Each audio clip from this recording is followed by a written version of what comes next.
کیا مذہب اور انسان کا کردار دو الگ الگ چیزیں ہیں یا ان کا آپس میں کوئی تعلق ہے؟ جیسا کہ آپ نے فرمایا کہ قائد اعظم کوئی مذہبی آدمی نہیں تھے۔ ہمارے نزدیک تو ایک مسلمان کے کردار کا اس کے مذہب کے ساتھ گہرا رشتہ ہے، لیکن آپ سوال یہ ہے کہ کوئی غیر مسلم بھی کوئی شریف آدمی ہو سکتا ہے کہ نہیں؟ سچا انسان ہو سکتا ہے کہ نہیں؟ کوئی صاحب کردار آدمی ہو سکتا ہے کہ نہیں؟ آپ کو معلوم ہونا چاہیے، آپ قرآن مجید کا اس اعتبار سے مطالعہ کریں کہ جو کفار تھے حضور کے دشمن، وہ بھی سب ایک جیسے نہیں تھے۔ ایک ابو لہب کا کردار ہے، ایک ابو جہل کا کردار ہے، اور ایک دوسرے لوگ ہیں مطعم بن عدی کا کردار ہے۔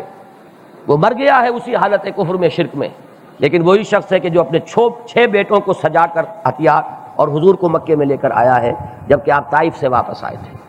تو آخر کوئی شرافت تھی اس میں؟ کیا حضور ابو جہل کو یہ پیغام بھیج سکتے تھے کہ مجھے مکے کے اندر داخل ہونے کے لیے تم اپنی ضمانت دو؟ یہ فرق ہوتا ہے۔ دشمن بھی سب برابر نہیں ہوتے اور دوست بھی سب برابر نہیں۔ خدا پنج انگشت یکساں نہ کر، نہ ہر زن زن است و نہ ہر مرد مرد۔ اس اعتبار سے ان چیزوں کو جو ڈی فیکٹو سچویشن ہے اس کے اعتبار سے دیکھنا چاہیے۔ تو یہ معاملہ جو ہے مسلمانوں میں اب ہمارا زوال کا دور ہے، یہ اس زوال میں ہو گیا ہے یہ کہ مذہبیت علیحدہ ہو گئی ہے اور عام طور پر کردار کا معاملہ کچھ علیحدہ ہو گیا ہے۔ تو یہ چیزیں دو ہے۔ مذہبیت کی علامت کیا ہے؟ عبادات، نماز، روزہ، شکل و صورت، وضاقتہ، یہ ایک طرح سے مذہبیت کی علامت ہے۔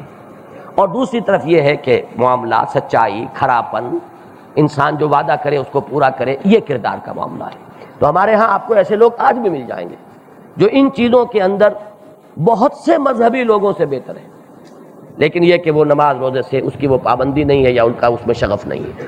اور ایسے لوگ بھی مل جائیں گے کہ جو 5 وقتہ نمازی ہیں لیکن دھوکہ دیتے ہیں، فریب کرتے ہیں، جھوٹ بولتے ہیں، ان کے دل کٹھور ہیں۔ یہ ایسے لوگ بھی مل جائیں، کردار مل جائیں۔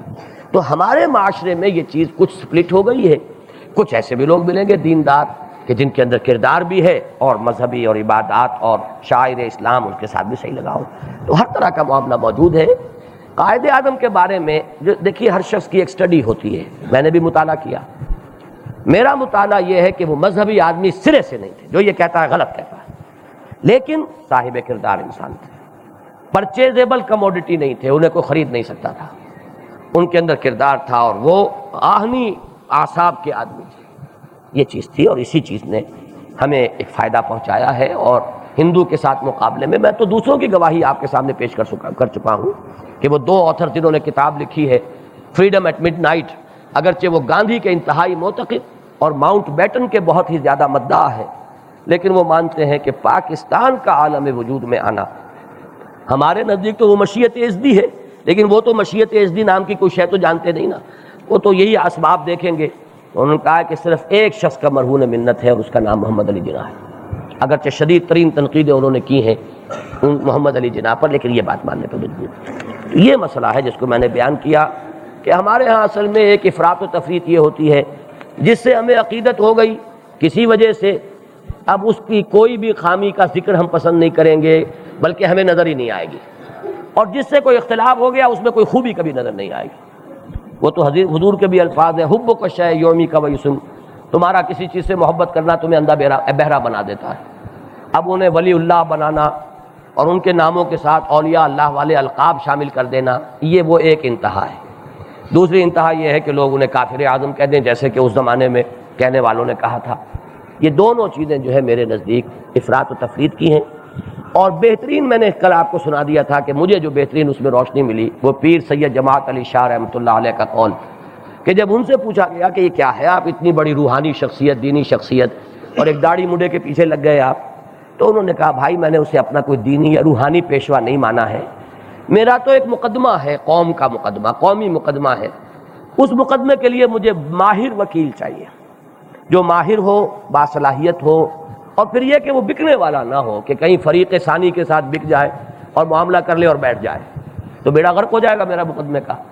اب اس میں بڑی ایک لطیف اصل میں بات تھی کہ آپ مقدموں میں اس زمانے میں ہندوؤں کو بھی اپنا وکیل بنا لیتے تھے کہ نہیں؟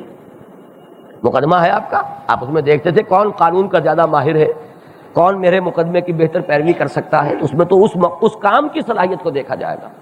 تو انہوں نے جو بات کہی وہ بہت بلیغ تھی، کہ اس قومی مقدمے کا وکیل ہونے کے اعتبار سے اس میں کوئی شک نہیں کہ اس شخص سے بہتر کوئی انسان ہمارے پاس نہیں ہے۔ یہ بات ان کی ہی نہیں تھی صرف، خود علامہ اقبال کی تھی کہ انہوں نے خطوط لکھے پے بپے انگلستان، حالانکہ قائد اعظم پر بہت شدید بددلی طاری ہو چکی تھی، مسلمانان ہند سے وہ مایوس ہو چکے تھے اور اس بددلی کی وجہ سے وہ چھوڑ کر ملک چلے گئے تھے، انگلستانی میں سیٹل ہونے کا انہوں نے ارادہ کر لیا تھا، لیکن علامہ اقبال نے پہم انہیں خطوط لکھے کہ اس وقت ملت اسلامیہ جو ہے بر صغیر پاک و ہند کی، اس کی ناؤ کا کھویہ جو ہے اور کوئی نہیں ہے اور آپ کو واپس آنا چاہیے۔